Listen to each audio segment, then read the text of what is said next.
Salut à tous, bienvenue dans ce premier webinaire Wake Up #1.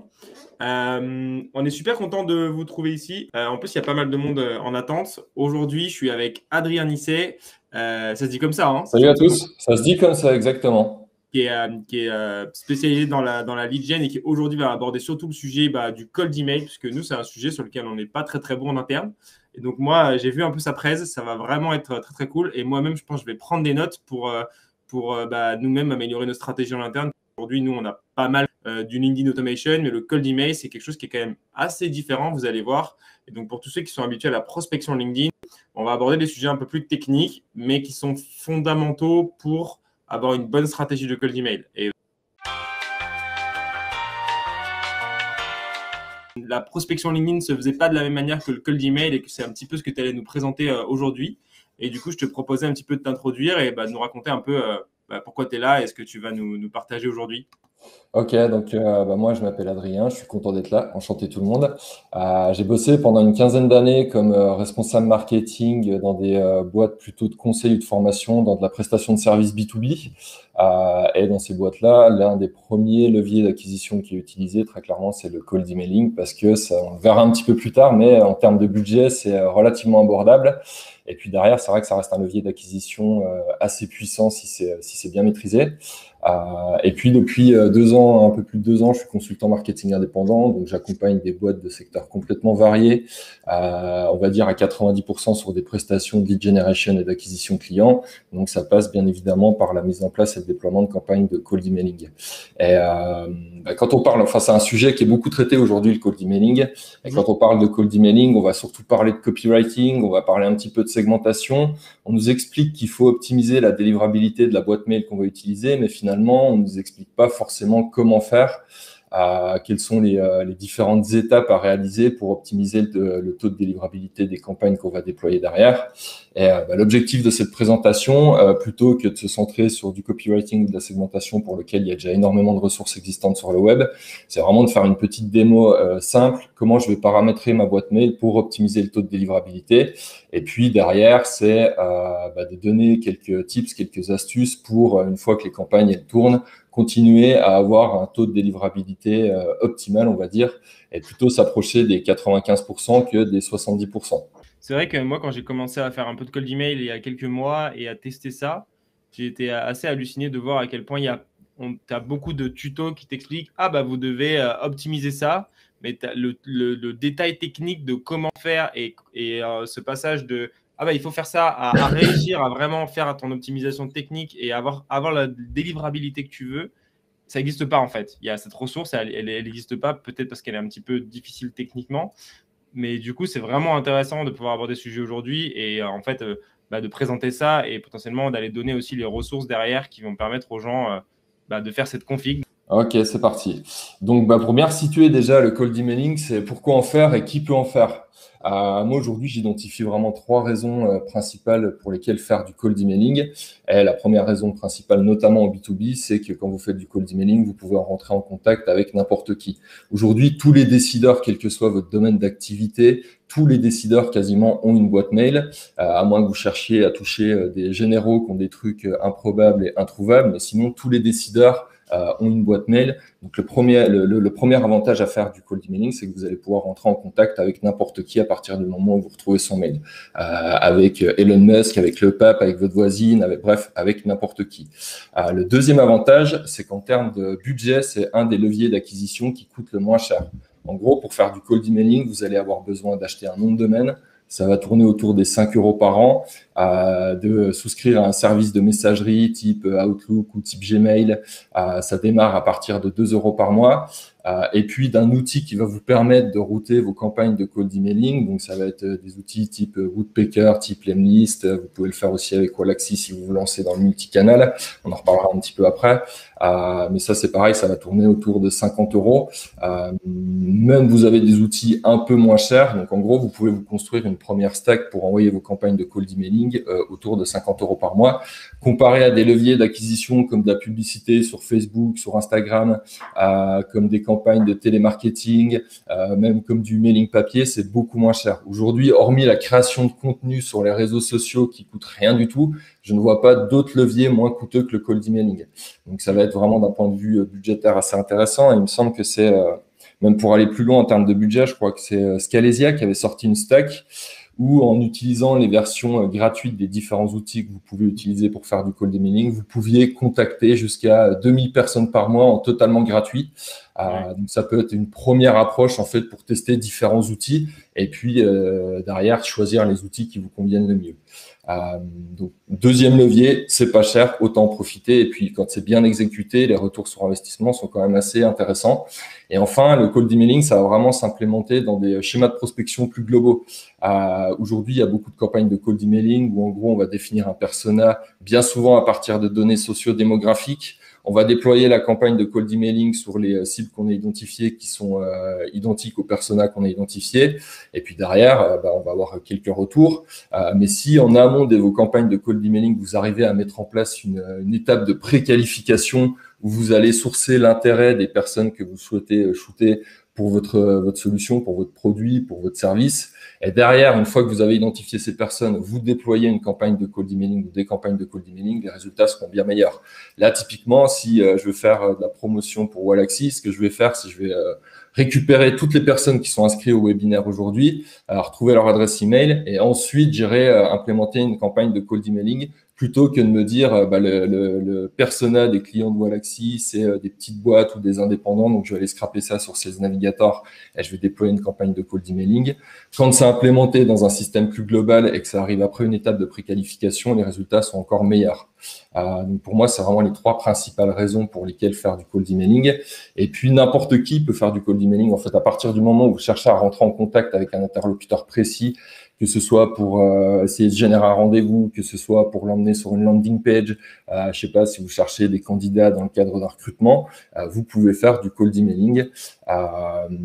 Donc, que vous ayez identifié votre interlocuteur précis dans le cadre d'une stratégie ABM où vous savez, par exemple, que vous devez aller shooter le DAF de telle boîte, enfin d'une liste de boîtes bien déterminée, donc vous avez les noms, vous savez qui est-ce que vous devez aller shooter, ou que ce soit dans le cadre d'une campagne où vous avez identifié un persona et que derrière vous allez retrouver les sites qui correspondent à ce persona.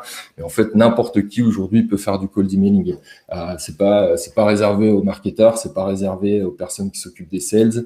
Ça reste assez simple à mettre en place. Et finalement, la principale difficulté, ça va être de bien paramétrer sa boîte mail pour optimiser son taux de délivrabilité. Je vous le disais, dans le cold emailing, c'est un sujet qui a un peu le vent en poupe en ce moment. On parle beaucoup de copywriting, on parle beaucoup de segmentation, mais assez peu de délivrabilité. On nous dit qu'il faut optimiser la délivrabilité, mais on n'explique pas forcément comment. Et là, l'objectif, finalement, c'est vraiment de mettre dans le mille quand vous faites partir une campagne de cold emailing, c'est de toucher le plus de personnes possible. Pour vous prendre un exemple assez imagé, si, mettons, vous avez une campagne de cold emailing qui va s'adresser à 200 personnes, si vous avez 70% de taux de délivrabilité, vous allez toucher 140 personnes. Si vous avez 95% de taux de délivrabilité, vous allez toucher 190 personnes. Moi, perso, je ne m'assieds pas sur 50 opportunités potentielles supplémentaires. Après, chacun fait comme il l'entend. Mais du coup, je trouve que c'est bête de se priver d'un certain nombre d'opportunités potentielles juste pour des histoires de paramétrage. Juste peut-être, tu peux nous redéfinir un peu le mot délivrabilité, parce que pour pas mal de gens, c'est peut-être pas forcément super clair à quoi ça correspond exactement. Le taux de délivrabilité, en fait, c'est le nombre de messages que tu vas envoyer. C'est le nombre de messages qui vont être reçus en base de données par tes prospects sur le nombre de messages que tu as envoyés. En gros, ça va mesurer si ton message est bien arrivé dans la boîte de réception de ton prospect. Et plus tu vas être identifié comme un spammer, plus tu vas t'adresser à des audiences qui sont mal qualifiées, donc où les mails ne vont jamais arriver, plus ta réputation va en pâtir et moins tu délivreras en fait tes emails. Donc, l'objectif, c'est vraiment, si sur une cible donnée, que ce soit 100 personnes, 200 personnes, 150 personnes, c'est de toucher un maximum de personnes. Après, tu auras toujours un ou deux bounce, soft bounce, ça, tu peux rien. C'est assez difficile d'arriver à des taux de délivrabilité de 100%. Maintenant, arriver à un taux de délivrabilité qui tourne autour de 93-95%, c'est pas forcément très compliqué. Ça nécessite juste, en fait, de paramétrer correctement ta boîte mail, finalement. Et puis, derrière, de respecter un certain nombre de bonnes pratiques. Mais une fois de plus, c'est pas très compliqué. Donc, pour rentrer très clairement dans le vif du sujet, la première étape quand vous voulez faire du cold emailing, ça va être de créer une boîte mail. Pour créer une boîte mail, vous allez avoir besoin d'un hébergeur. Donc, l'hébergeur, ça peut être Yonos, ça peut être Gandhi, ça peut être qui vous voulez. Je mettrai juste un bémol sur OVH parce qu'OVH, ils ont il y a deux trucs qui vont pas en fait. C'est selon l'offre que vous souscrivez, des fois vous ne pouvez pas paramétrer vos programmations DNS et ça va être très important pour la délivrabilité. On va le voir juste après. Et puis à titre perso, je trouve que le support client est juste horrible. Vous posez une question, vous avez la réponse 2 ou 3 mois après. Ça, c'est pas possible. Donc quand vous avez besoin de demander un tuto pour effectuer une manipulation quelconque, si on vous donne la réponse 3 mois après, c'est pas voilà, c'est pas Je possible. confirme, ouais. Pour avoir testé OVH, tu dépasses assez peu les 60% sur les testeurs de mail, donc sur les testeurs de délivrabilité, tu te dépasses rarement 60%, parce qu'il y a un certain nombre de paramètres auxquels tu ne peux pas accéder, alors que sur Exactement. Google Domain, par exemple, tu es tout de suite à 90-95%. Bah après, moi, je te dis, je travaille avec Yonos. J'ai des clients qui sont sur Gandhi, d'autres sur Google Domain, d'autres sur des hébergeurs encore plus exotiques. Ouais, comme je dis. J'ai aucun problème. Le vrai hébergeur, enfin, le seul hébergeur avec qui ça bloque, c'est vraiment OVH, quoi. Donc, vous avez besoin d'un hébergeur, vous avez besoin d'un service de messagerie. Service de messagerie, vous pouvez prendre Outlook, vous pouvez prendre Gmail, vous pouvez prendre n'importe quel service de messagerie. Là, dans l'exemple que je vais vous montrer aujourd'hui, j'ai pris comme hébergeur Yonos et comme serveur de messagerie Gmail parce que, à mon sens, c'est les outils qui permettent d'avoir les étapes les plus simples à faire. C'est relativement simple derrière ce qu'on va mettre en place. C'est accessible à tout le monde. Je suis pas du tout un expert de l'informatique. Avant de me lancer là-dedans, j'avais jamais touché des programmations DNS. Mais du coup, ce qui va être assez intéressant, c'est que d'une part, en liant votre boîte Gmail à votre hébergeur Yonos, il y a une des 3 programmations DNS qui va se faire automatiquement, donc c'est toujours ça de prix. Et puis derrière, c'est relativement simple d'utilisation, il n'y a rien de bien compliqué. On va faire les différentes démarches ensemble, vous verrez, mais c'est relativement simple. Alors là, je vous dis qu'il faut créer une boîte mail pour faire du cold emailing. Vous pouvez faire du cold emailing avec une boîte mail déjà existante. Le seul bémol que j'ajouterai à ça, c'est que si cette boîte mail elle est mal utilisée et que derrière elle est identifiée comme spammer et à terme elle est blacklistée, ça va avoir une répercussion sur tout le nom de domaine. Donc ça va avoir une répercussion sur votre site internet, il sera plus accessible, et puis sur toutes les boîtes mail qui sont rattachées au nom de domaine. Typiquement, si on reprend l'exemple de Wallaxy, si mettons je crée une boîte pour faire du cold emailing sur wallaxy.com qui est votre nom de domaine principal et que je fais de la merde et que le truc, la boîte mail elle est blacklistée, bah derrière tout votre nom de domaine il en pâtira, donc vous aurez des soucis avec votre site internet, vous ne pourrez plus utiliser vos boîtes mail.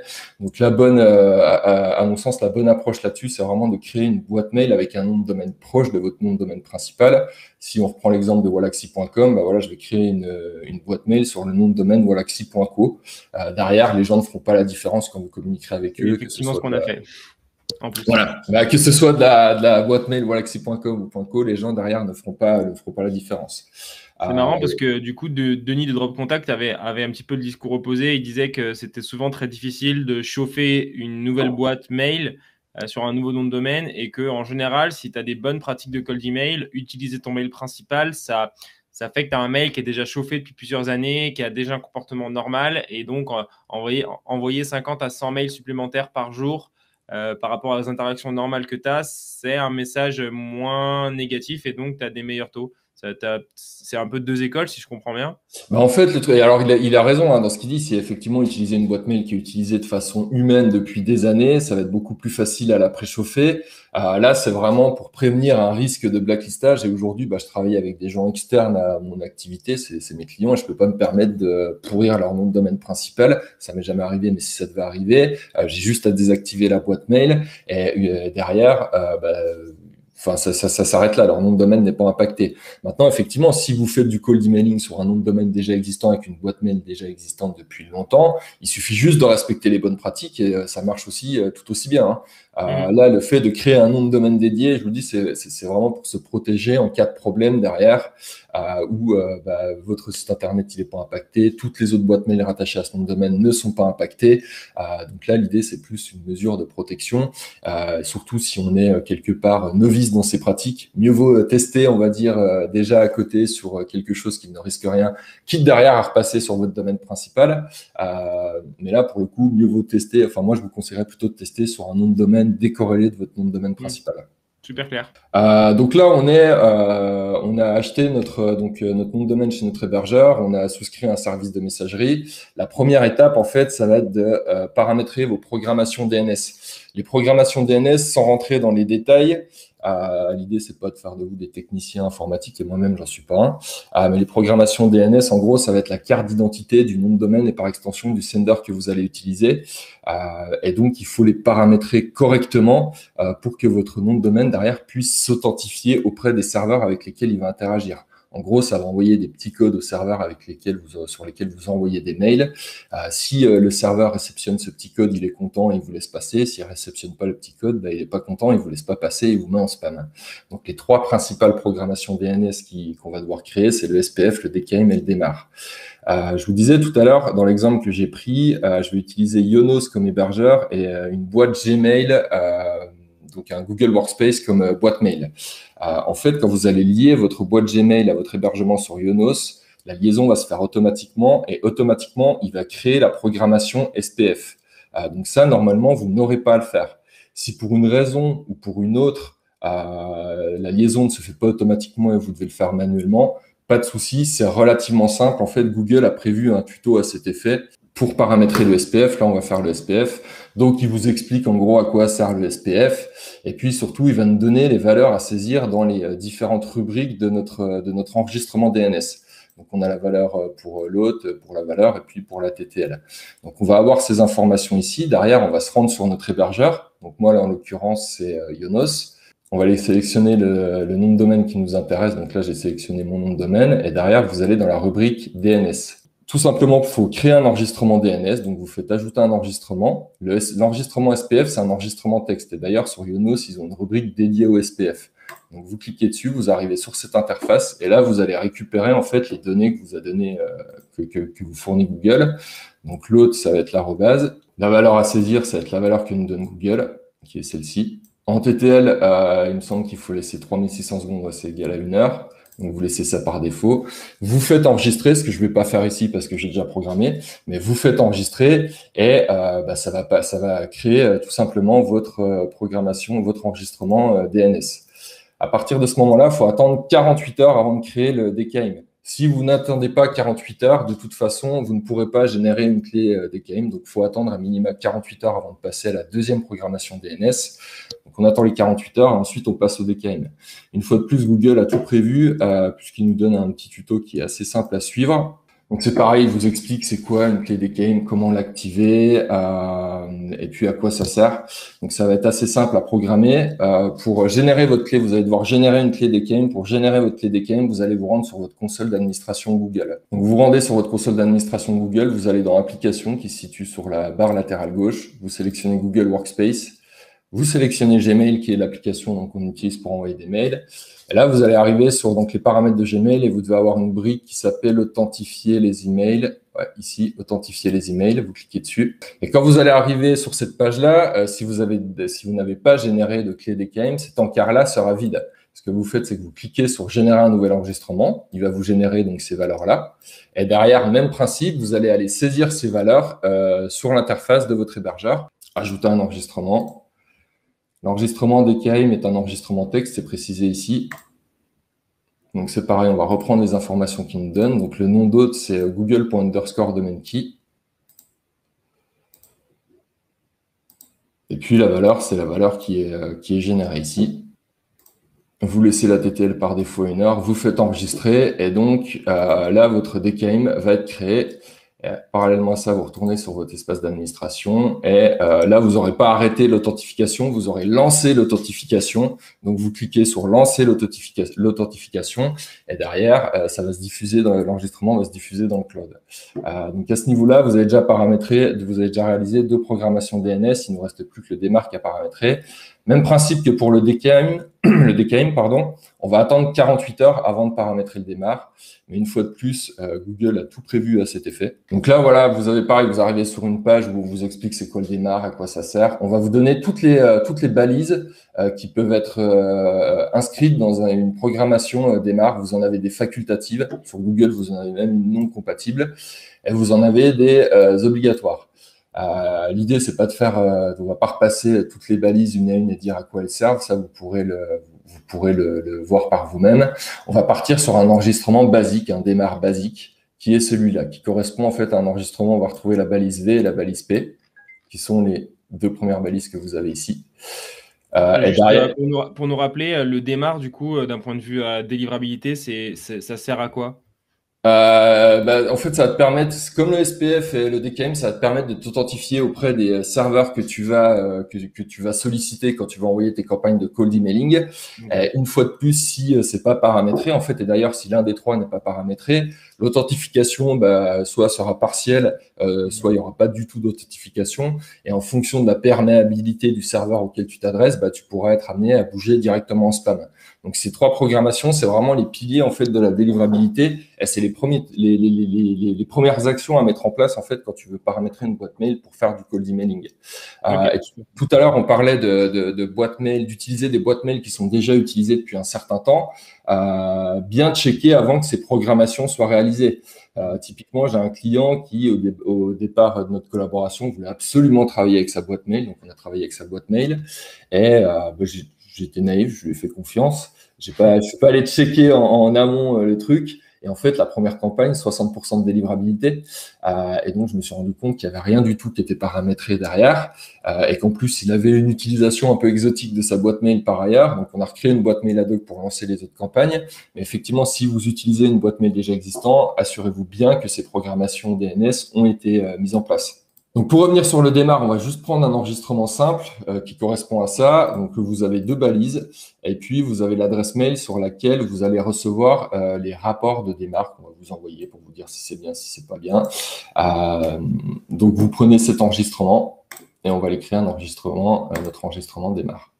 Donc, c'est toujours un enregistrement texte. Dans le nom d'hôte, alors, où est-ce que c'est? Dans le nom d'hôte, vous avez deux possibilités en fait dans le nom d'hôte. Soit vous allez mettre underscore démarre point votre nom de domaine, soit vous allez juste mettre démarre. Pourquoi il y a deux possibilités? Parce qu'il y a certains hébergeurs comme Ionos qui vont intégrer le nom de domaine par défaut. En fait, dans l'enregistrement, vous voyez, mon nom de domaine, là, il est déjà intégré par défaut. Donc, si je mets mon nom de domaine, si je mets démarre plus mon nom de domaine, derrière, on voit bien que l'enregistrement... Ah si, ça fonctionne. Oh, je vous ai rien dit. Ça fonctionne aussi par défaut. Bon, donc du coup, dans le nom d'hôte, vous mettez underscore démarque point votre nom de domaine. Et puis, dans la valeur, vous allez reprendre l'enregistrement bateau que vous donne Google ici.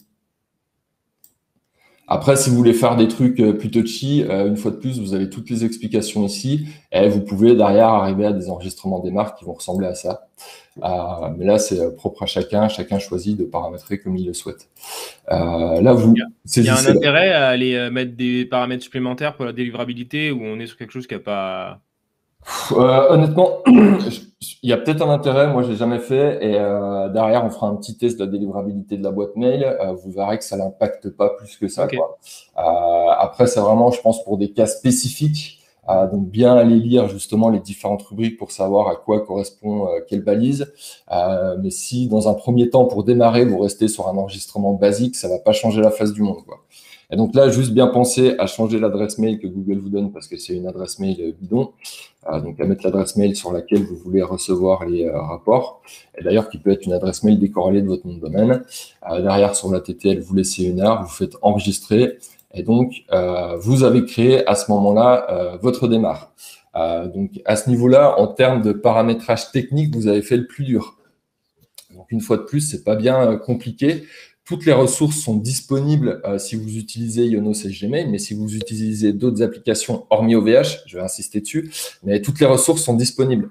Et si d'aventure vous avez une question, n'hésitez pas à vous rapprocher soit du support de votre serveur, de votre fournisseur de messagerie, soit du support de votre hébergeur. Ils sont censés vous apporter soit des tutos, soit des réponses et de façon assez rapide. Si c'est pas le cas, n'hésitez pas à en changer.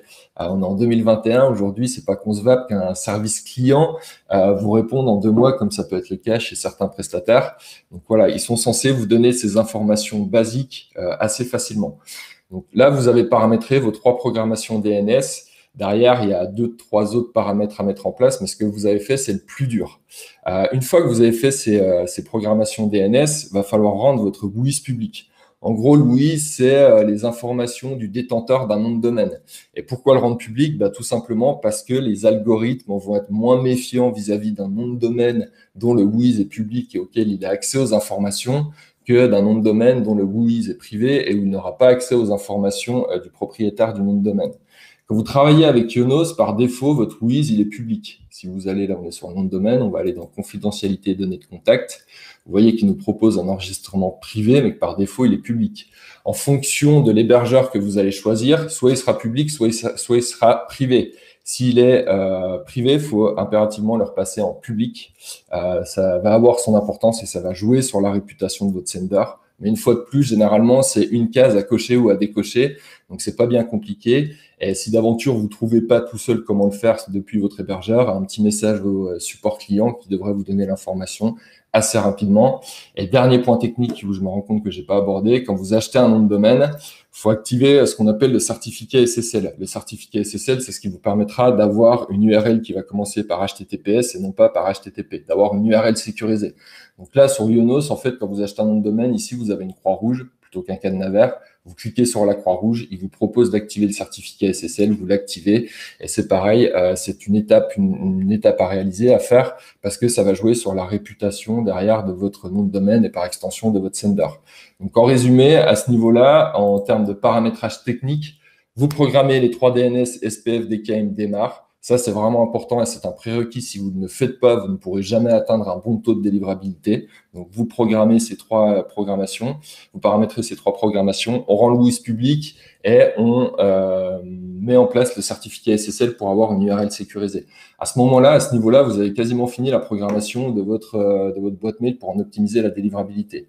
Derrière, c'est plus des tips et des astuces, mais une fois que vous avez fait ça, vous allez compléter votre signature mail. Vous allez compléter votre boîte mail en créant une signature mail et en ajoutant une photo. Donc, dans la signature, en termes de bonne pratique, vous allez mettre un maximum d'informations. Donc, votre nom, votre prénom, fonction, entreprise, site web si vous avez un site web, numéro de téléphone, bref, un maximum d'informations. Pourquoi? Parce que d'une part, vous allez vous adresser à des personnes qui vous connaissent pas, c'est le propre des campagnes de cold emailing. Donc, c'est toujours plus rassurant de savoir qui est-ce qui nous envoie le message. Et là, on va mettre un maximum d'informations. Ça va participer à créer finalement cette relation de confiance, certes à petite échelle, mais ça va quand même faire le taf. Et puis, en termes de mise en forme, par contre, il n'y a aucune mise en forme ou le minimum de mise en forme possible, c'est-à-dire que vous ne mettez pas d'image, ça va alourdir la signature, ça servira à rien. Si vous mettez un lien, c'est que des liens en HTTPS, pas un lien en HTTP. Surtout pas de mise en forme HTML, parce que ça, c'est pareil, ça n'apportera rien et ça va alourdir votre signature et c'est pas bon. Et si vous avez besoin de faire de la mise en forme texte, vous en faites le minimum. En gros, aujourd'hui, moi, la signature que je vais utiliser pour envoyer mes campagnes de cold emailing, c'est quelque chose qui va ressembler à ça, mais sans les pictos et sans le gras. Donc là, je vous montre comment la créer. Juste, je vais peut-être aller un peu vite. Pour créer votre signature, quand vous arrivez dans votre boîte mail Google, vous allez sur la petite roue crantée, sur les paramètres. Dans le général, vous avez un encart pour créer une signature. Et là, si je veux créer une signature, et donc là, tu dis même pas d'emoji pour le cold email, on met vraiment le minimum de mise en forme possible. Le minimum de mise en forme possible, en fait, tout ce qui va être emoji, tout ce qui va être image, ça va ralourdir pour rien votre boîte mail. Et pour du cold emailing, je pense pas que ce soit nécessaire. Donc, même ça, à la limite, quoi, je vais même pas le mettre en gras. Et généralement, en fait, ma signature mail dans les campagnes de cold emailing, c'est ça, quoi. Il y a juste mon nom, ma fonction, mon numéro de téléphone, mon adresse email, mon adresse postale, histoire de contextualiser un peu le truc. J'ai pas de site internet, donc j'ai même pas de lien de site internet. Si j'avais un site internet, je le mettrais. Mais pareil, avec un lien HTTPS, et on reste vraiment simple. Et une fois que vous avez fait ça, vous cliquez sur enregistrer les modifications et vous avez créé votre adresse mail. Donc vraiment important de préciser un certain nombre d'informations parce que ça va jouer sur la confiance que vous accordent les algorithmes des serveurs de messagerie avec lesquels vous échangez. Puis surtout par rapport à la personne que vous allez contacter qui vous connaît pas, ça va aussi avoir son importance puisqu'elle pourra savoir qui la contacte en fait. Au-delà de savoir pourquoi on la contacte, elle saura qui la contacte. Et puis ajouter une photo. Ouais. Ouais, sur la photo, tout ce qui est GIF, on évite aussi, j'imagine. Enfin, en fait, on met rien qu'alourdi, quoi. Vraiment pas de HTML, pas de GIF, pas de photo dans la L'idée, signature. c'est d'avoir le moins de poids possible, d'avoir le Mm, message le plus léger possible. Donc, tout ce qui va alourdir le message, et que ce soit, là, on parle de signature, mais après, on parlera un petit peu du message aussi, du contenu du mm, message.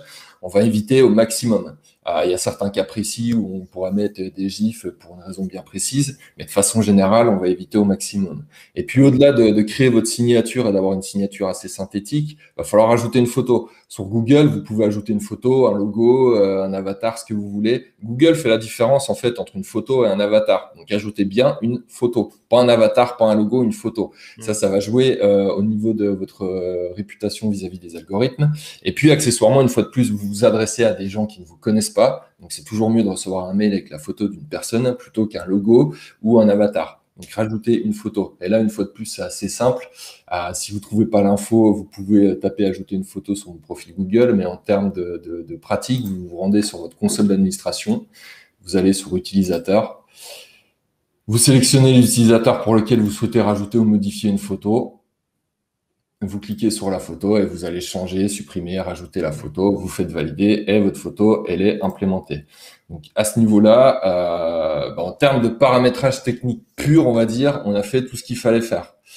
L'étape suivante, ça va être de préchauffer votre boîte mail. Et là, ça va vraiment être important parce qu'on est sur une boîte mail qui vient d'être créée.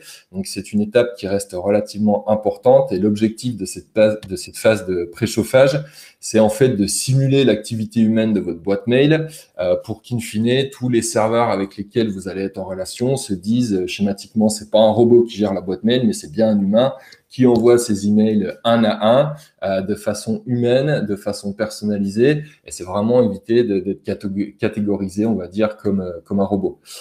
Donc pour préchauffer votre boîte mail, il y a plusieurs étapes à mettre en place. Vous avez plusieurs solutions aussi. Ce que je vous conseille dans un premier temps, c'est de vous abonner à toutes les newsletters que vous trouvez.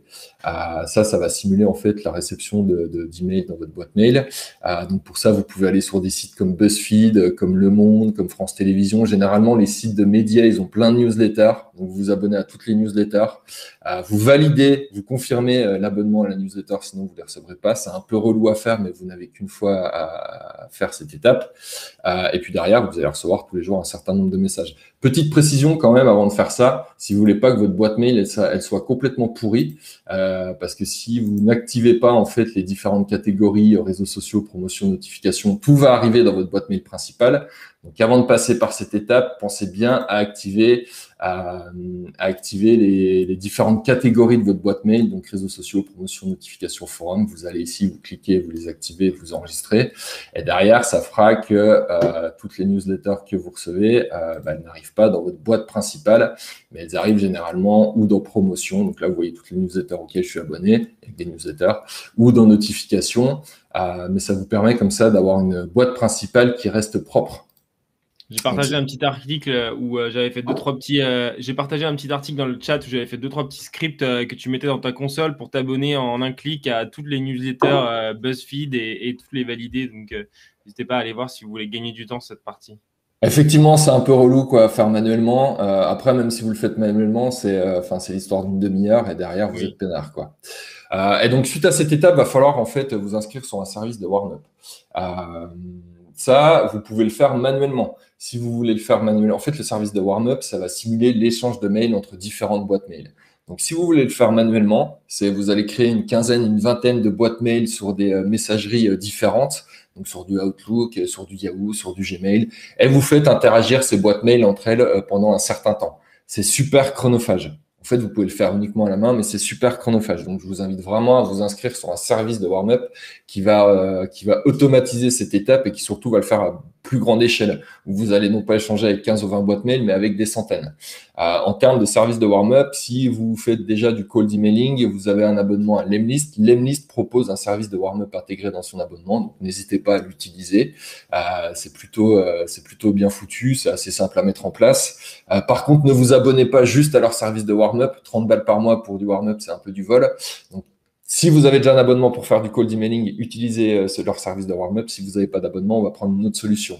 En termes de solutions payantes, vous avez un outil qui s'appelle Warm-up Inbox. qui va faire cette étape-là, qui va faire cette étape de préchauffage pour vous. Et là, on n'est pas sur 30 € par mois, mais sur 9 $ par mois, donc c'est beaucoup plus abordable, par mois et par boîte mail, pardon. Mais ce qui est assez sympa, c'est que depuis quelques mois, vous avez Google qui a sorti son propre service de warm-up. Et là, ce service est gratuit. Donc, on va pas s'en priver. On va utiliser ce service, en fait, pour préchauffer notre boîte mail. Une fois de plus, c'est assez simple à activer. Vous allez vous rendre sur le site gmas.co. Derrière, si vous n'avez pas déjà ajouté l'extension sur votre Chrome, vous faites Add to Gmail. Si c'est déjà fait, vous avez juste à créer votre compte et à vous loguer. Une fois que vous arrivez sur votre interface d'accueil, vous allez dans Paramètres. On a un certain nombre de blocs là qui vont apparaître sur le côté sur la droite. Ce qui nous intéresse, c'est Email Warm-up. En fait, c'est assez simple. Vous avez juste à cliquer sur Email Warm-up. Vous validez. Donc là, il scanne votre compte pour savoir si votre compte est bien paramétré, s'il peut déclencher le warm-up. Là, c'est le cas.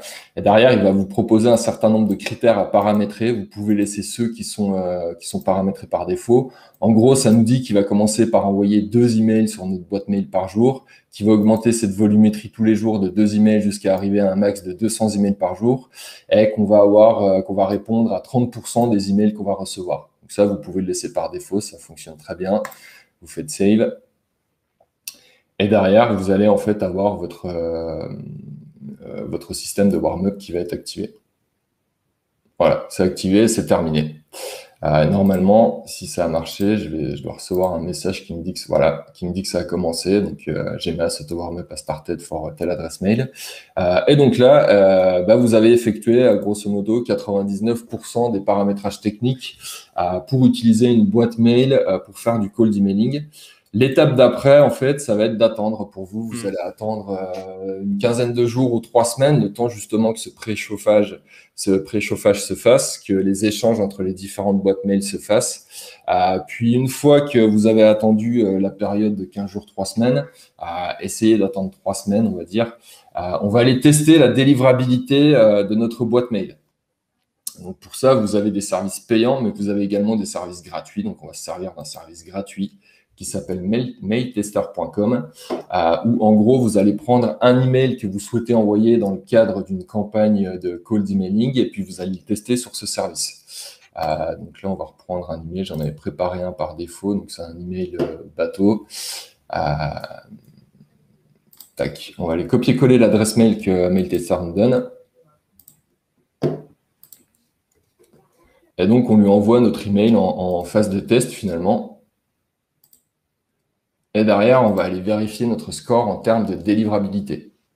Donc, ça va prendre une dizaine de secondes à analyser votre message.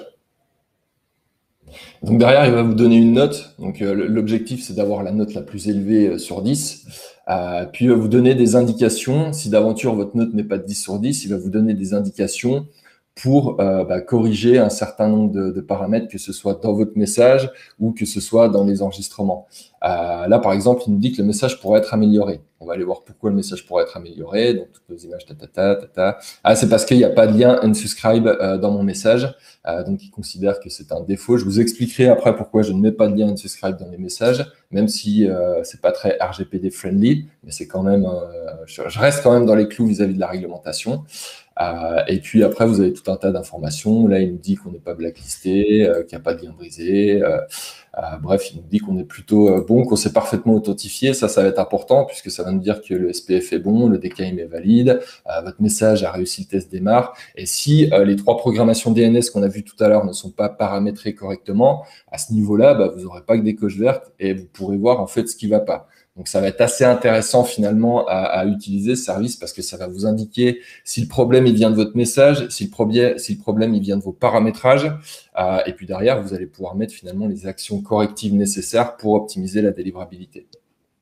Ok, donc c'est ici aussi que tu vas avoir, si tu es authentifié comme spammer, enfin blacklisté par un certain nombre de services type Spam Assassin, ce genre de choses, c'est ici que ça va sortir. Voilà, Spam Assassin vous aime.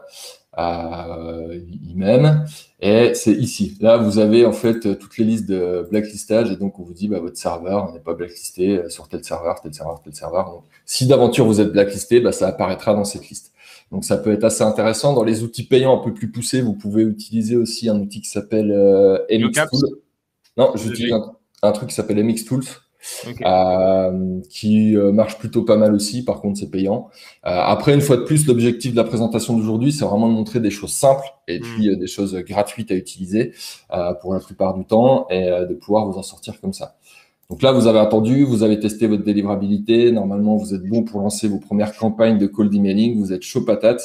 Il y aura juste un paramétrage technique à faire. C'est non pas vis-à-vis de votre boîte mail, mais vis-à-vis de l'outil que vous allez utiliser pour router votre email. Il va falloir créer votre custom tracking domain. Le custom tracking domain, c'est ce qui va permettre à l'outil que vous utilisez pour router vos campagnes de mesurer tout ce qui va être taux d'ouverture, taux de clic, taux de désabonnement, taux de réponse, etc., etc.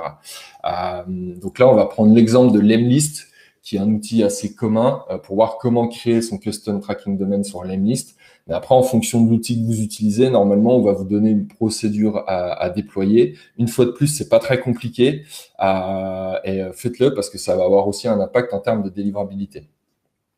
Donc, on va aller sur Lemlist. Quand vous arrivez sur Lemlist, tac, tac, tac, vous arrivez sur cette page-là, normalement. Donc, vous allez dans Settings.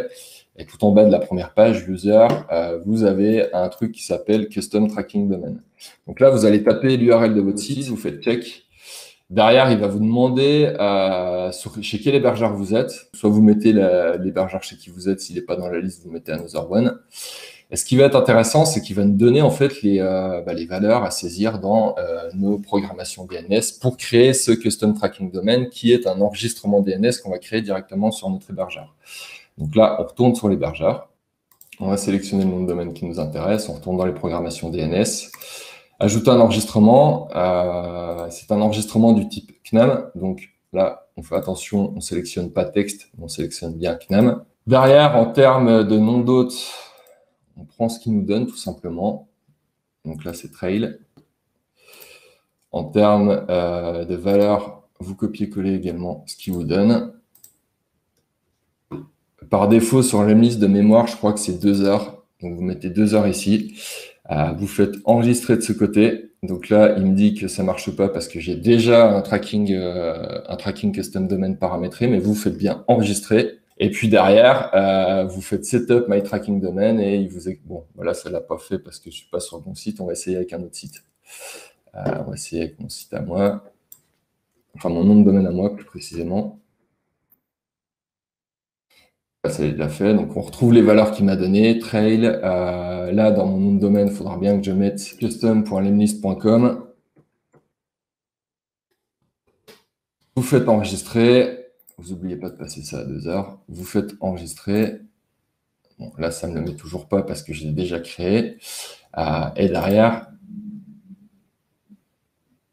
il est déjà paramétré ce nom de domaine. Et derrière, vous aurez, vous, sur Lemlist, si ce n'est pas déjà paramétré par défaut, un petit check my setup domain. Vous cliquez dessus et ça va s'enregistrer par défaut. Une fois de plus, c'est assez simple à mettre en place et vous retrouvez des tutos assez facilement sur Internet. Là, je vous ai montré comment faire sur Lemlist, mais sur n'importe quel outil qui vous permet de router des campagnes type Woodpecker, type Emaillia, enfin bref, n'importe quel outil, vous avez cette petite fonctionnalité pour créer votre custom tracking domain. Faites-le, ça permettra à l'outil de vous fournir des statistiques derrière sur vos campagnes et ça jouera aussi un rôle sur votre réputation, sur la réputation de votre nom de domaine. Donc, à ce niveau-là, en termes de paramétrage technique, vous avez tout fait. Les seules choses qui vous restent finalement à faire, c'est respecter un certain nombre de bonnes pratiques dans le déploiement de vos campagnes de cold emailing. La première bonne pratique à respecter, ça peut être bateau, mais n'utilisez que des emails valides. Quand vous constituez une base de données à qui vous allez envoyer des campagnes de cold emailing, assurez-vous que les emails que vous utilisez sont valides. Donc pour ça, vous pouvez être confronté à deux situations, 2 cas de figure. La première situation, c'est vous avez une base de données en interne avec un certain nombre d'emails dedans. Avant de lancer une campagne de cold emailing ou même une campagne d'email marketing ou ce que vous voulez, on va s'assurer de la santé des adresses email, de la validité des adresses email. Pour ça, vous pouvez utiliser un service comme Neverbounce, comme ZeroBounce, comme Claymail qui vous dira quelles sont les adresses email qui sont bonnes et quelles sont les adresses email à éviter. Ça, c'est le premier cas de figure. Le deuxième cas de figure, c'est vous n'avez pas de base de données en interne, vous n'avez pas de données, donc il va falloir aller trouver des données.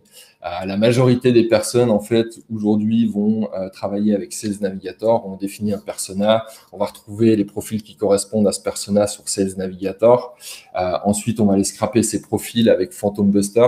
Je vous invite une fois de plus, j'insiste dessus, mais à suivre le Level Up One qui traite de ces parties sur comment constituer des audiences de qualité sur Sales Navigator. Il est très intéressant et on vous montre justement les subtilités à bien comprendre pour avoir des audiences qualifiées. Donc, une fois que vous avez votre audience qualifiée, vous l'extrayez avec Phantom Buster. Donc, vous allez là avoir à ce niveau-là une liste CSV que vous allez recharger dans un enrichisseur de data. L'enrichisseur de data, ça peut être Drop Contact, ça peut être Data Rosa. Là, vous choisissez ce que vous voulez. Perso, moi, je travaille avec Drop Contact et Data Rosa parce que je trouve que ce sont les deux solutions qui fournissent les meilleurs résultats. Après, vous pouvez choisir, si vous avez l'habitude de travailler avec d'autres solutions, vous pouvez travailler avec d'autres solutions. Ce qui va être intéressant avec Drop Contact, c'est que d'emblée, ils vont tester les adresses email, ils vont faire un peu ce que fait Never Bounce et Zero Bounce. Et vous savez que toutes les adresses email qui sont identifiées comme valides, elles sont vraiment valides. Avec d'autres services. C'est un gros intérêt pour nous. Quand vous utilisez Wallaxy, nous, on se greffe sur Drop Contact. Donc, vous avez, sur le plan business, vous avez 500 emails par mois que vous pouvez trouver.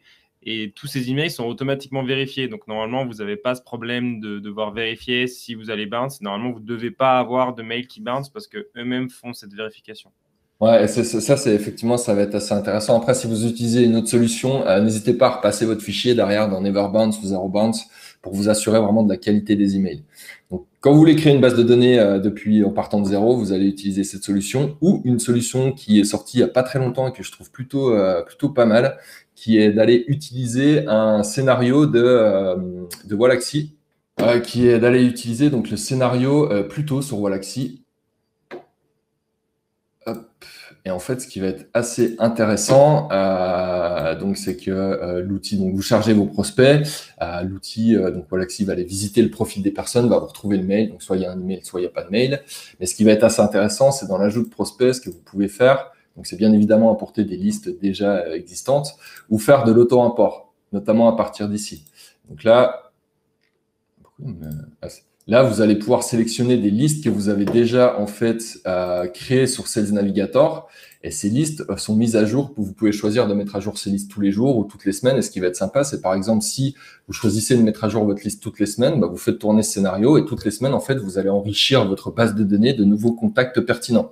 Donc le premier point pour moi qui est plutôt sympa, c'est qu'effectivement, vous allez enrichir votre base de données de façon régulière et sans beaucoup d'efforts. Finalement, une fois que vous avez paramétré et votre recherche sur Sales Navigator et votre scénario, votre campagne dans Wallaxy, derrière, vous pouvez enrichir votre base de données de façon complètement automatisée. Et puis, l'autre point qui est plutôt sympa, c'est que derrière, après, en utilisant Wallaxy, vous allez pouvoir faire bouger vos prospects d'une campagne à une autre. Alors, si je dis pas de bêtises, aujourd'hui, toi non, il faut le faire avec un import et un export de fichiers CSV. Mais j'ai cru comprendre que c'est une fonctionnalité qui est développée dans le futur. La prochaine mise à jour. Et ce qui va être derrière assez intéressant en fait en travaillant uniquement sur Wallaxy, en pouvant bouger nos prospects d'une campagne à une autre, c'est que derrière vous pouvez mettre en place ce type de séquence qui va mêler en fait plein de séquences de Wallaxy. Donc là j'ai déjà ma première séquence plutôt qui tourne, qui va me trouver les emails. Derrière quand j'ai un email qui est trouvé, je vais rebasculer les gens avec qui j'ai un email dans une première séquence Earth 2.0. Je vais leur envoyer 2 emails. Puis après je vais aller les taper sur LinkedIn. Et enfin, je vais finir par email. Pour les gens qui n'ont pas d'email, je vais les basculer dans une autre séquence où il n'y a que du LinkedIn.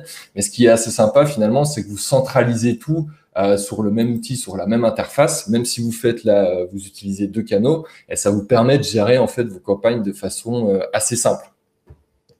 On n'a pas forcément abordé, parce qu'on n'a pas, enfin, c'est pas forcément le sujet principal, mais pour ceux qui se demandent sur pourquoi on a présenté les listes, etc., aujourd'hui, parce qu'on a beaucoup d'utilisateurs Wallaxy dans l'audience, Wallaxy n'est pas encore parfaitement conçu pour tout ce qui est faire du cold email. Donc, typiquement, on n'a pas le custom tracking domain et on n'a pas le système de warm-up de mail qui vous permet de chauffer vos mails. Donc ça, c'est quelque chose qui va arriver dans les mois à venir. Aujourd'hui, si vous voulez vraiment faire du cold email de manière efficace, on n'est pas le meilleur outil. Si votre prospection se centre sur le cold email, Dans quelques mois, ça va changer, on ne manquera pas de vous le dire. Mais donc aujourd'hui, on n'a pas de problème. Si vous voulez faire vraiment que du cold email, allez plutôt vers des outils comme Lemlist. Et si par contre, l'aspect sourcer sur LinkedIn facilement pour ensuite enrichir automatiquement et avoir quelques points de touche d'email dans vos campagnes, là, Wallexis présente pas mal comme outil parce que vous avez, comme explique Adrien, cette possibilité de sourcer directement sur LinkedIn et de faire cet enrichissement automatique avec la vérification des emails. Voilà, je dirais pas mieux. Enfin, en tout cas, aujourd'hui, c'est un scénario que j'utilise beaucoup chez mes clients et qui marche assez bien. Donc voilà, c'est une des façons en fait d'aller créer votre boîte mail from scratch. Donc première astuce pour optimiser votre délivrabilité, c'est vraiment d'utiliser des emails valides. Deuxième règle à respecter, c'est soyez constant dans vos volumes d'envoi. Quand vous faites du cold emailing, vous êtes censé simuler une activité humaine. Et une activité humaine, je ne sais pas si vous avez, mettons, une cible de 500 personnes, ben, on va pas envoyer les 500 emails le lundi et puis plus rien les jours suivants. Et la semaine d'après, le lundi d'après, on renvoie 500 emails. Là, vous n'allez pas du tout simuler une activité humaine. L'idée, c'est plutôt de se dire, on envoie un volume constant. Donc, si j'ai une cible de 500 emails, ben, j'envoie 100 emails le lundi, 100 emails le mardi, 100 emails le mercredi, et ainsi de suite.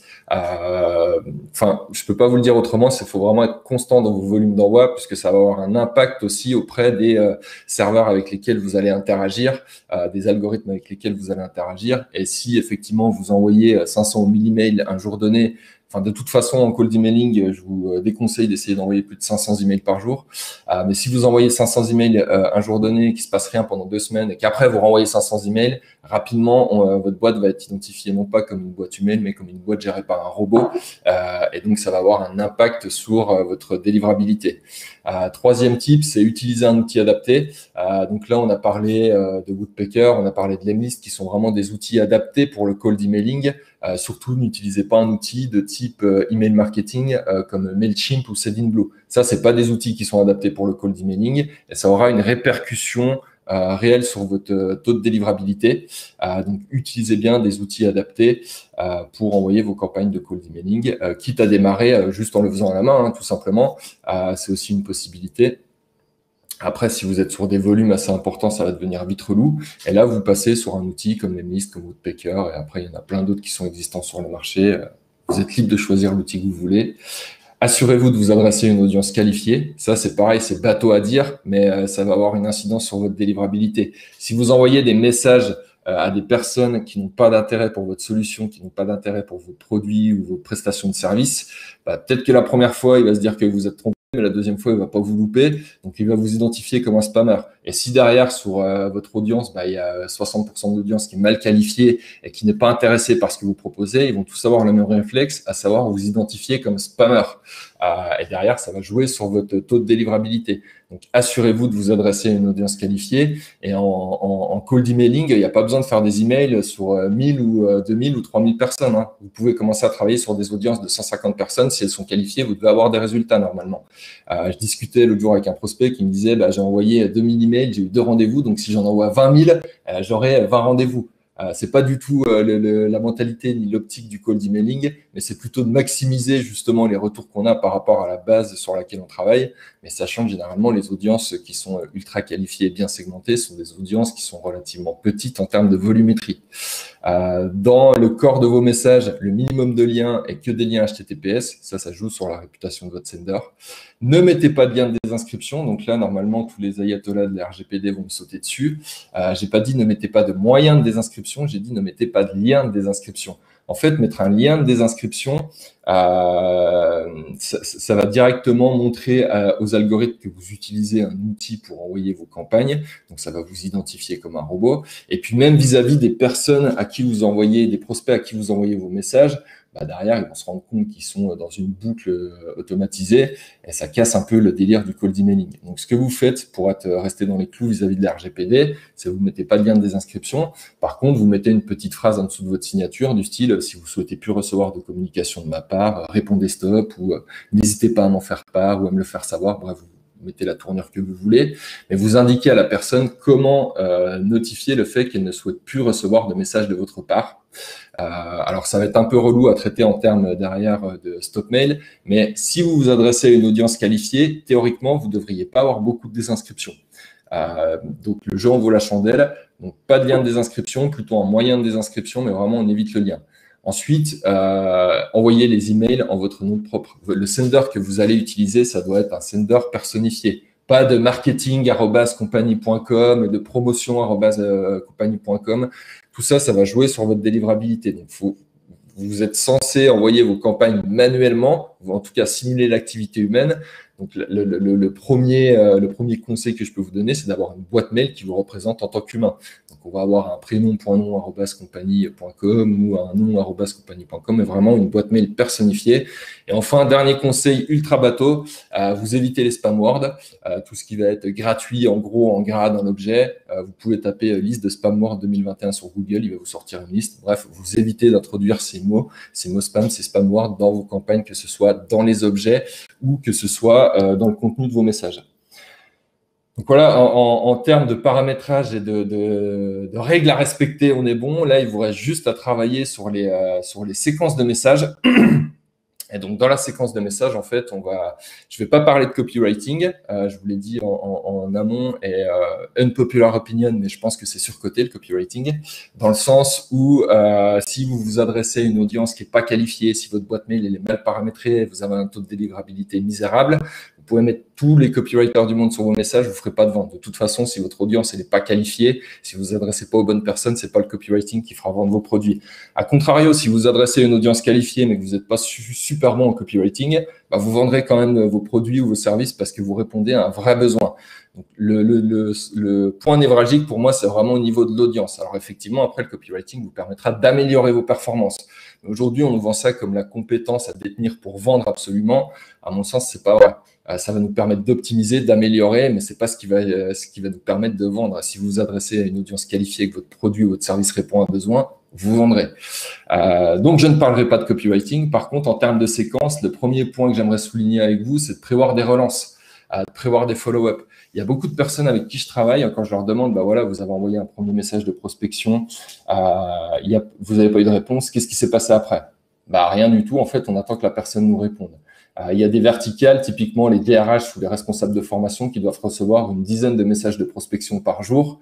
Si vous envoyez qu'un message, il y a 95% de chances qu'elle ne voit même pas passer votre message, quoi. Donc, n'hésitez pas à prévoir des follow-up, à multiplier les canaux de diffusion, ce qui va être assez sympa avec un outil comme Wallaxy notamment, où vous allez pouvoir taper par mail, par LinkedIn. Là, je suis en train de tester pas mal en ce moment tout ce qui est envoi de papier et ça marche plutôt pas mal. En fait, aujourd'hui, les seuls courriers papier qu'on reçoit, c'est des factures. La plupart du temps, c'est des factures ou vraiment de la pub. Donc, les courriers un peu personnalisés, on a plutôt des bons retours. Si vous rajoutez un petit truc en plus, un petit cadeau, une boîte de gâteau, une bouteille de vin, là, vous êtes sûr de maximiser le taux de retour.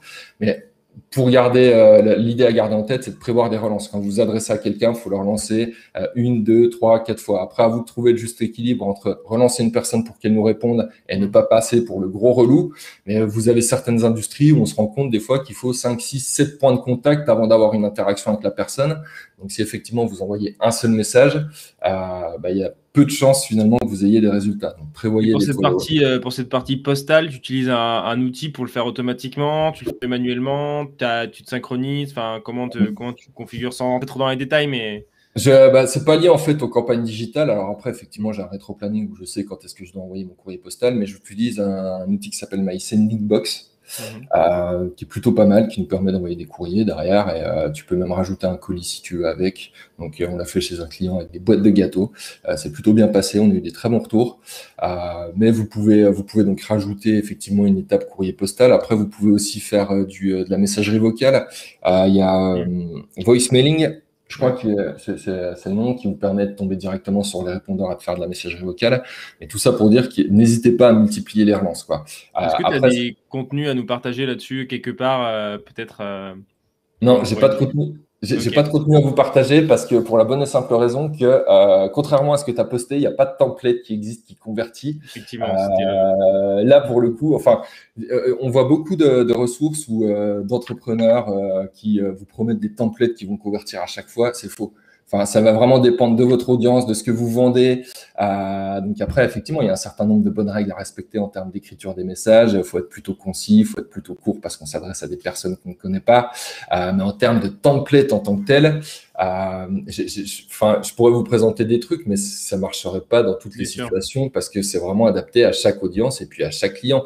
Et typiquement, tu vois, j'ai comme client un président d'une boîte de formation qui existe depuis 40 ans. Le type, il a 68 ans et à côté de ça, j'ai une nana de 25 ans qui vient de monter une start-up dans les tech. Bah, c'est pas du tout les mêmes tonalités, les mêmes tons que tu vas employer, ni la même façon d'écriture parce que ces deux personnes, bah, elles s'expriment pas du tout de la même façon, quoi. Donc, il va falloir aussi s'adapter, entre guillemets, aux valeurs de la personne que tu représentes, entre guillemets, puis adopter son discours. Puis après, pour finir aussi, enfin, parce que du coup, pour revenir sur le post, moi j'ai fait exprès de le mettre parce que les gens cherchent des templates et c'est assez désolant des fois parce qu'en fait, nous, les contenus qui marchent le mieux, c'est ceux où on annonce qu'on a un template, alors qu'en fait, il n'y a pas de template. Il faut se poser un peu la question. Et même s'il y en avait un, de toute façon, à partir du moment où tout le monde l'utiliserait, il ne marcherait plus parce qu'il Exactement. y a une notion d'originalité qu'il faut avoir. Et en fait, la meilleure campagne, une fois qu'il y a des centaines de personnes qui l'ont utilisée, elle fonctionne juste plus. Donc, ça ne peut pas marcher d'avoir le template idéal. Je suis désolé s'il y en a qui sont venus Bah, c'est ce que pour avoir j'allais le vous dire template pour niche. sur la partie objet. Donc là, on va partir sur les deux catégories de l'email, l'objet et le contenu. C'est pareil, j'ai pas d'objet magique à vous proposer. Là, l'objectif de votre objet, c'est de donner envie. Pour faire une analogie, un objet pour un email, c'est comme le titre d'un article de blog, quoi. Ça doit donner envie de cliquer pour lire la suite. Mais une fois de plus, il n'y a pas d'objet magique dans le sens où si effectivement il y a un certain nombre d'objets qui peuvent fonctionner et qui ont été partagés, bah une fois, comme tu viens de le souligner, toi, donc tout le monde va le faire, bah, ça marchera plus. Donc l'idée là, bah, c'est vraiment de tester, itérer, de trouver celui qui fonctionne. Et puis même une fois que vous avez trouvé les objets qui fonctionnent, généralement ils vont pas fonctionner pendant 24 mois. Donc c'est aussi bah, de se renouveler quelque part et puis toujours de tester des nouveaux objets. Après, il y a des grands classiques qui fonctionnent très bien en cold emailing. Typiquement, si moi, ce qui fonctionne très bien, c'est quand l'objectif de mon premier message, c'est d'obtenir un rendez-vous. L'objet que je vais mettre, c'est disponible tel jour, disponible jeudi prochain, point d'interrogation. Ça marche très bien. Pourquoi ça va marcher bien? Parce que c'est un objet qui est concis et parce que c'est rédigé comme si je m'adressais à un proche, comme si la personne qui a envoyé le mail connaissait déjà le réceptionneur du mail. Vraiment, quand vous créez vos objets, il faut se dire que vous êtes en train de vous adresser à un de vos potes, à un collègue, à un client avec qui vous entendez bien, à quelqu'un avec qui vous allez employer un ton plutôt familier, sans être irrespectueux, hein, mais à quelqu'un employer un ton plutôt familier, parce qu'effectivement, si mettons que vous êtes au bureau, que vous avez besoin de faire un point avec un de vos collègues, ce que vous allez lui envoyer, c'est un email avec dispo à 16h par exemple, mais vous n'allez pas lui demander serais-tu disponible à 16h pour qu'on se voit dans la salle machin pour discuter de tel truc. Ça prend pas. Donc l'idée, c'est vraiment d'être concis et d'adopter un ton plutôt informel où on va créer une proximité avec la personne. C'est pareil sur les premières relances, c'est tout con, mais ce qui marche encore très bien, c'est le re et les re-questions. Ça marche plutôt pas mal. Un petit point aussi que j'aimerais souligner sur l'objet, c'est éviter de créer une dissonance trop importante entre l'objet et le contenu. Là, je vous ai donné un exemple. Si j'essaie d'avoir un rendez-vous avec un prospect, mon objet, ça va être disponible jeudi prochain, disponible mardi prochain. Si d'aventure, l'objectif de mon email, c'était d'emmener mon prospect sur une landing page, si je mets ça en objet, ça n'a aucun sens. Là, je vais créer une dissonance trop forte. La personne qui va recevoir le mail, il va se dire, mais attends, il fait quoi? Il se fout de ma gueule, lui. Le seul truc qu'il voulait obtenir, c'est que j'ouvre le mail, ce que j'ai fait, mais je vais surtout pas faire l'action qu'il me demande de faire. Et puis, si je suis vraiment vénère, je vais l'indiquer en spam. Donc, toujours bien garder un lien entre votre objet, finalement, et le contenu de votre message. Et puis après, là où vous allez pouvoir vous lâcher, je pense, c'est sur les objets des break-up. Les break-up, c'est les derniers emails dans une séquence, c'est un peu l'email de la mort, ça passe ou ça casse, quoi. C'est l'email que tu envoies si tu veux absolument obtenir une réponse, tu as déjà déroulé toute ta séquence avec plusieurs points de contact. Je sais pas, tu as déjà envoyé 2 mails, 2 messages sur LinkedIn, un message téléphonique, tu n'as toujours pas de nouvelles. Donc là, l'objectif de cet email-là, c'est d'obtenir une réponse, quoi, soit oui, soit merde, mais d'obtenir une réponse. Donc là, vous allez pouvoir être un petit peu plus créatif et vous lâcher un petit peu plus sur les objets des break-up. De toute façon, si ça marche pas, après, c'est foutu. Donc, quitte à ce que ce soit foutu, autant tenter le tout pour le tout. C'est Skelesia qui avait partagé les objets qu'ils utilisaient en break-up avec un petit emoji qui pleure où ils avaient des résultats de folie. Du coup, en creusant un peu le truc, moi, ce que j'ai fait, je me suis inspiré quelque part de ce que eux ont fait. Et je vais utiliser des kaomoji. Je sais pas si ça parle aux gens, mais en gros, les kaomoji, c'est des emojis japonais. C'est tout ce qui va être de ce type-là, quoi. Voilà, et ça marche plutôt assez bien. Ok. Sinon, après, vous pouvez vraiment utiliser des interpellations assez fortes, puisque l'objectif, c'est d'interpeller la personne à qui vous vous adressez. Donc, n'hésitez pas à être assez fort dans les émotions et à interpeller la personne. Une fois de plus, à ce niveau-là, c'est l'objet de la mort, enfin, c'est l'email de la mort, ça passe ou ça casse. Donc, quitte à avoir une interaction, autant essayer, autant mettre toutes les chances de votre côté et puis essayer des trucs qui sortent un peu de l'ordinaire, justement, et qui attirent l'attention de la personne à qui vous adressez. Surtout que selon les verticales auxquelles vous allez vous adresser, bah, c'est des gens qui peuvent recevoir, je vous dis, 5, 10, 15 mails de prospection par jour. Donc derrière, il y a peu de chances qu'ils voient passer votre seul message. Donc, il faut vraiment, là, sur les break-up, essayer d'attirer l'attention. Et puis après, en termes de contenu sur les messages, sur le contenu, pareil, je vous parlerai pas de copywriting. Il n'y a pas de formule magique, une fois de plus, il n'y a pas de template. Alors par contre, vous pouvez vous appuyer sur des templates de copywriting. Ça, moi, au début, ça m'a beaucoup aidé, notamment le template AIDA qui, je trouve, est assez facile à maîtriser. Donc, vous pouvez vous appuyer sur ces templates pour rédiger vos messages, les différentes briques de vos messages. Mais une fois de plus, il n'y a pas de formule magique. Faudra tester, regarder ce qui fonctionne pas. En termes de conseils, ce que je peux vous dire, c'est de vous concentrer sur l'objectif de votre message. Si l'objectif de votre message, c'est d'avoir un rendez-vous, bah, concentrez-vous là-dessus et n'essayez pas de vendre. Aujourd'hui, il y a encore trop de messages, que ce soit d'ailleurs en cold emailing ou à travers LinkedIn, qui sont des parpaings de 400, 500, 600 mots, parce que la personne, elle essaie de vendre son truc, quoi. Elle essaie de vendre sa solution. Mais en fait, les arguments de vente, vous les sortirez quand vous aurez obtenu le rendez-vous. Ou les argumentaires de vente, ils seront inscrits sur votre landing page. Mais là, l'objectif du cold emailing, vraiment, c'est de créer une interaction avec la personne.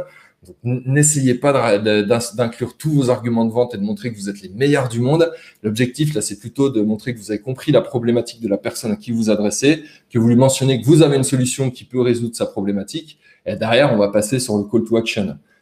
Mais surtout, on va pas développer tous les argumentaires de vente parce que sinon, on s'en sort pas. Et puis, une fois de plus, enfin, vous recevez un message qui fait 600 ou 700 mots, il y a personne qui va au bout, quoi. Il y a personne qui va au bout. Donc là, généralement, on va plus être sur des messages qui vont faire, je sais pas, 125, 140 mots.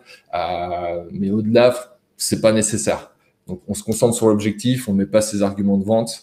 On met un moyen de désinscription, je vais pas repasser là-dessus parce que j'ai déjà expliqué. Et puis, vous pouvez également intégrer des icebreakers. Les icebreakers, comme son nom l'indique, c'est les petites briques, les petites phrases qui sont là pour briser la glace. Donc, j'ai mis intégrer des icebreakers ou pas, parce qu'il faut en intégrer, ça peut être très efficace quand c'est pertinent. Par contre, si vous n'avez pas de matière pour créer des icebreakers personnalisés et pertinents, n'en faites pas. Stop au message bonjour Adrien, j'ai vu qu'on partageait les mêmes intérêts pour le marketing.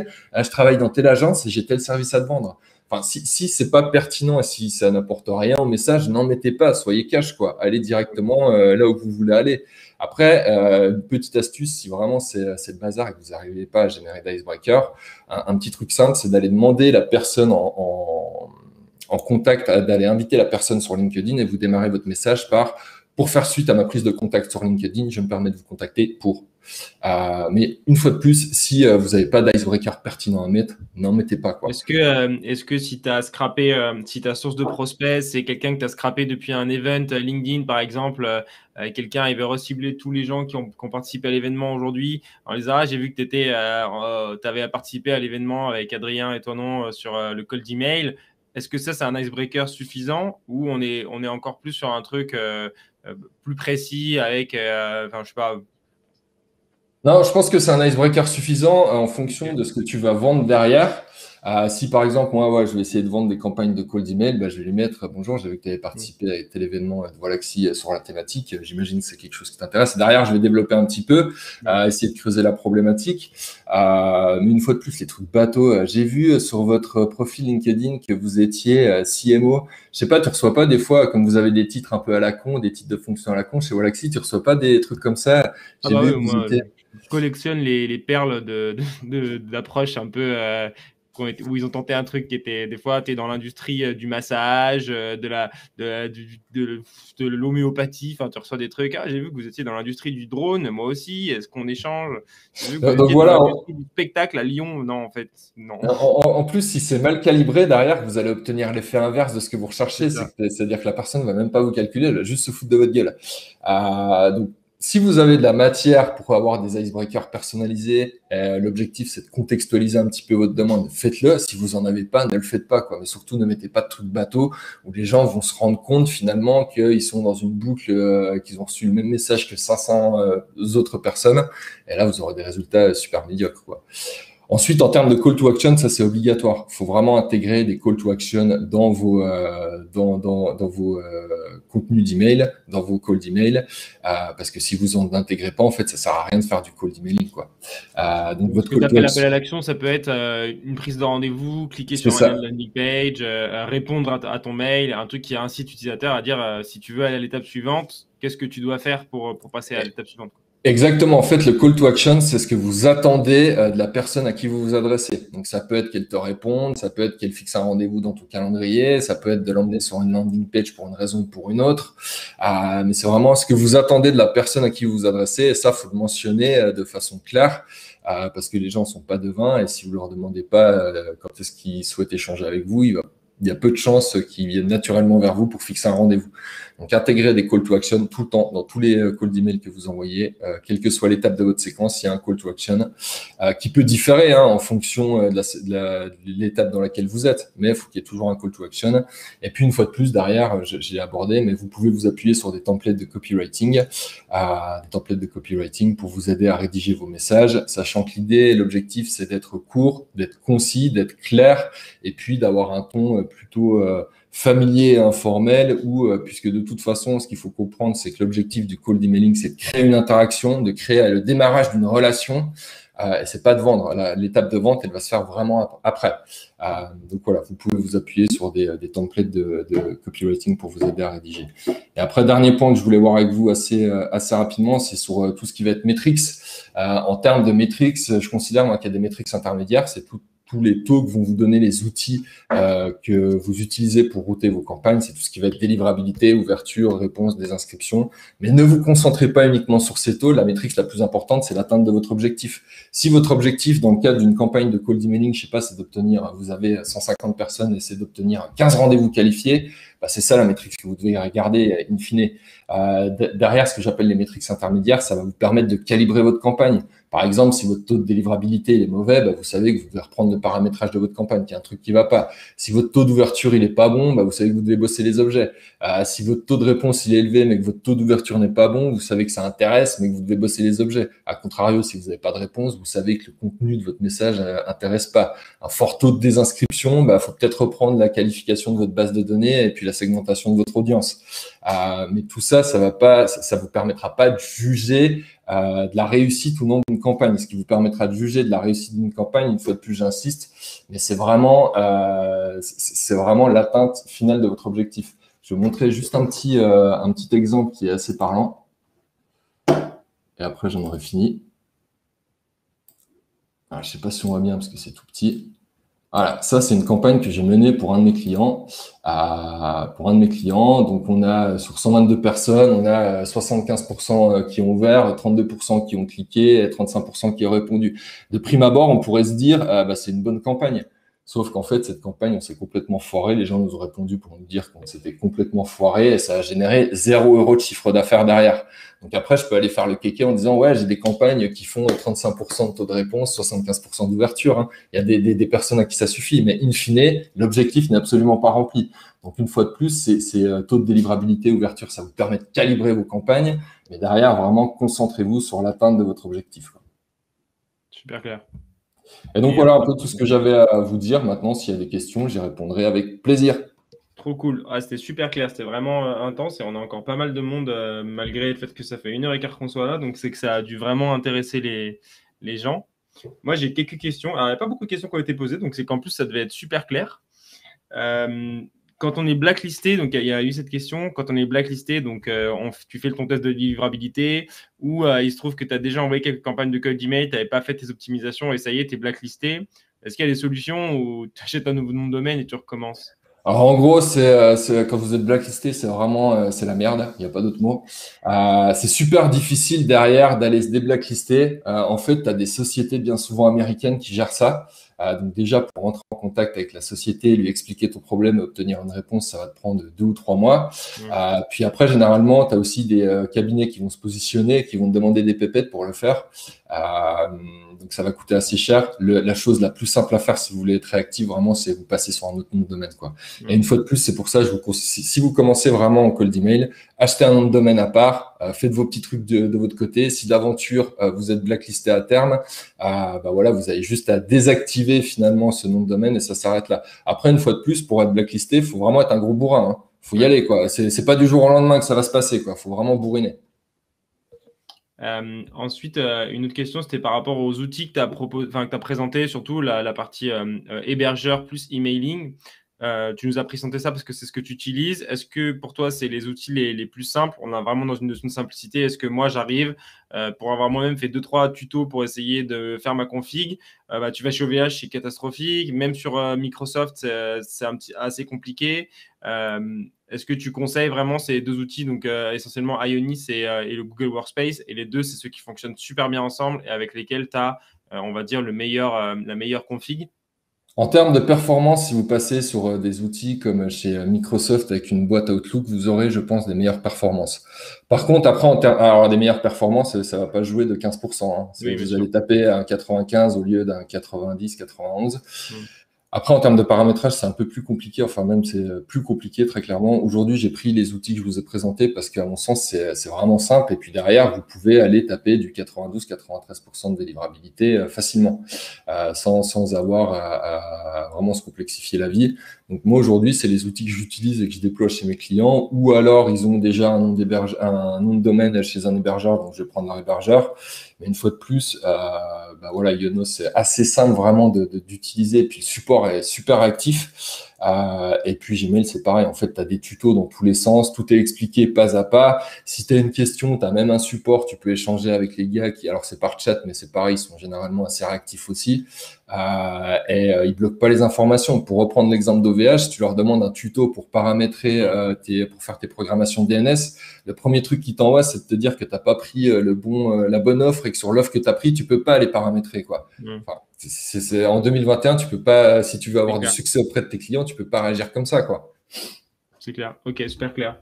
Et donc, pour revenir sur les liens de désinscription, toi, c'est pas un problème aujourd'hui, les gens qui répondent, parce qu'il y en a qui demandent, disent avec certains outils comme Sendinblue, mais de toute façon, on a dit que si vous voulez faire du cold email, vous devez juste pas utiliser Sendinblue, parce qu'il faut distinguer l'outil d'email marketing qui vous sert à envoyer de la newsletter de gens qui se sont inscrits en masse avec du HTML, etc., qui va avoir des taux d'ouverture intéressants et tout ce qui va être promo, etc., du mail, de cold email, qui est un mail à froid, la personne, elle n'a jamais entendu parler de vous, vous devez créer le contact. Et là, pour ça, on va utiliser d'autres outils dont on a parlé. Donc, tu as parlé de Woodpecker, de Lemlist, et après, éventuellement de Walaxy quand il sera un peu plus évolué. Il y a aussi cette question sur la délivrabilité. Je ne rentre pas dans le détail, on en a parlé, mais sur la prochaine mise à jour, vous allez avoir justement le taux de bounce et du coup, le nombre de mails qui sont arrivés ou non en spam et qui sont arrivés ou non tout court dans la boîte mail de vos clients, enfin de vos prospects. Et ensuite, une question. Toi, tu as parlé sur la partie multicanal, tu as parlé de LinkedIn puis email, de email puis LinkedIn. Est-ce que tu as des, on va dire, des préférences sur le premier point de touche? Typiquement, Denis de Drop Contact, la semaine dernière, il disait moi, j'adore faire cold email et dans la foulée, je fais un contact LinkedIn. Tu as parlé de l'inverse. Tu as une préférence ou... Je partage plutôt l'avis de Denis où effectivement la première étape, c'est d'envoyer un email, puis derrière de demander en contact sur LinkedIn, dans le sens où si ta première étape, c'est la demande de contact sur LinkedIn, si le gars il accepte pas, en fait ta campagne elle part jamais, quoi. T'es stoppé dès le démarrage de ta campagne. Donc là l'idée c'est tu commences par un email, après tu embrayes sur LinkedIn et en fonction de ce qui se passe, tu as différentes possibilités. Mais l'email, tout le monde va le recevoir quelque part. Tandis qu'effectivement, si la personne sur LinkedIn, elle te squeeze et elle t'accepte pas, derrière ta campagne, tu la déroules pas, quoi. Donc, j'aurais plutôt tendance à partir email, puis après LinkedIn.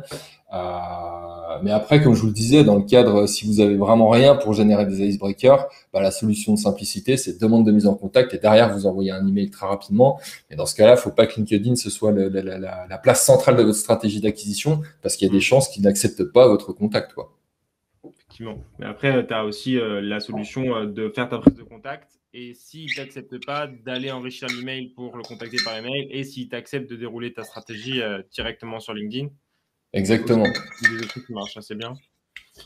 Est-ce que, bon, alors, je ne sais pas si ça vaut le coup d'entendre le détail, mais il y a des gens qui demandent des avis sur Zoho Campaign, par exemple, en termes de cold email. Je ne sais pas si tu maîtrises ces sujets-là, ça me paraît assez spécifique. Franchement, sur les outils de cold email que j'utilise, pour être totalement transparent, j'utilise Woodpecker, j'utilise Lemlist et j'utilise un truc pour les gens qui n'ont pas de budget qui s'appelle Emailia. Ça, c'est mon outil spécial client, pas de budget. Je me limite à ces trois outils. Et puis, j'utilise Wallaxy sur les clients sur lesquels je vais déployer des campagnes multicanales.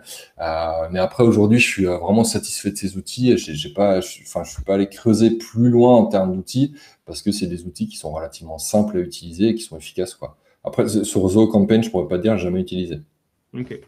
Et après, une question sur si tu. Donc, c'est vrai que pour beaucoup de gens, attendre 2 à 3 semaines entre le moment où tu fais ta configuration et le moment où tu veux lancer ta première campagne d'email, c'est un peu long. Est-ce que tu es pénalisé si tu commences un peu avant? Ouais. Et Ouais, t'es pénalisé très clairement parce qu'en fait, c'est cette période de 2 à 3 semaines et c'est vraiment la période la plus basse, quoi. Sur une boîte mail qui est nouvellement créée, ça va simuler une activité humaine. Donc, si tu crées ta boîte mail et puis que le lendemain, bam, t'envoies direct 500 emails à ta cible, bah, direct, enfin, les algos vont capter que tu n'étais pas une boîte mail humaine, tu viens d'être créé, tu touches 500 personnes dans la foulée, ça marche pas. Pareil sur les volumes d'envoi, quand vous créez une boîte mail, donc vous faites votre période de préchauffage, généralement, on dit qu'une boîte mail, c'est 500 emails par jour max. Bah, ne partez pas sur 500 emails, mais dans un premier temps, partez plutôt sur 150 emails. Puis la semaine d'après, vous montez crescendo à 200, 250 et allez-y crescendo. Après, je sais que ça peut être un peu frustrant, hein, mais si vous démarrez vos campagnes de cold emailing direct après avoir créé la boîte mail, ça va avoir un impact non négligeable en termes de délivrabilité. Ok, super clair. Bah écoute, il n'y a pas plus de questions que ça. Juste, moi j'ai une question, c'est bah, peut-être qu'est-ce que tu proposes s'il y en a qui veulent travailler avec toi, parce que je pense que tu as bien montré ta valeur dans ce live. S'ils veulent te contacter pour une prise de contact supplémentaire type client ou juste une question en follow-up du live, on peut te joindre sur LinkedIn peut-être.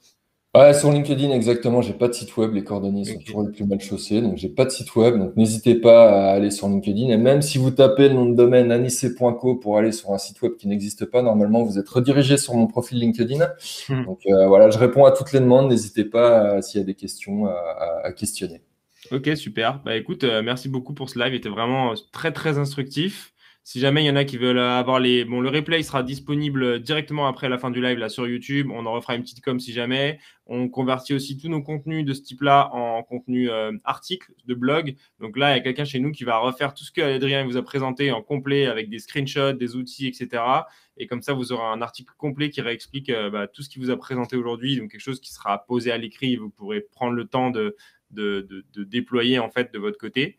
Et si jamais vous voulez d'autres contenus de ce genre, on publie tout en avant-première sur la communauté, donc communauté Facebook. On vous envoie le lien dans le chat tout de suite. Et puis, merci Adrien. Merci à toi. Et à Merci à tous tous. d'avoir été présents. Et puis, à la prochaine. Et je vous dis, s'il y a des questions, n'hésitez pas à revenir vers moi sur LinkedIn. Parfait.